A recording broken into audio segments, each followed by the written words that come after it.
नमस्कार विद्यार्थी मित्रांनो, महाराष्ट्र एक्झाममध्ये आपलं स्वागत आहे. आज आपण बघणार आहोत इम्पॉर्टंट सायंटिस्ट आणि त्यांच्या डिस्कवरीज, जे आपल्याला रेल्वे फार्मासिस्ट, ड्रग इन्स्पेक्टर आणि फार्मसीचे इतरही इम्पॉर्टंट एक्झाम जसे की DHS, DMER फार्मासिस्ट यात विचारलं जातं.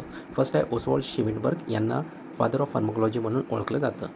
दुसरं आहे रुडॉल्फ बुचिम, यांना फार्मकोलॉजीचे पहिले इन्स्टिट्यूट सुरू केले. ठीक आहे. त्यानंतर आहे गॅलेन, यांना फर्स्ट फार्मासिस्ट किंवा फादर ऑफ फार्मसी म्हणून मी ओळखलं जातं.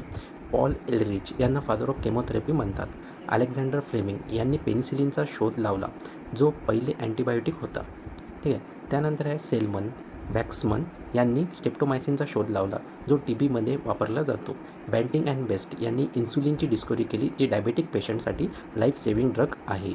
त्यानंतर जेरार्ड डोमॅक यांनी प्रोंटोसिलचा अँटीमायक्रोबियल इफेक्ट डिस्कवर केला आणि हिपोक्रॅट्स यांना फादर ऑफ मेडिसिन म्हणून ओळखलं जातं. तर हे सर्व डिस्कवरीज कॉम्पिटेटिव्ह एक्झाममध्ये वारंवार विचारल्या जातात आणि डायरेक्ट MCQ येतात. म्हणून प्रॉपर रिव्हिजन करा. असं स्मार्ट स्टडी कंटेंटसाठी महाराष्ट्र एक्झाम अकॅडमीला सबस्क्राईब करा.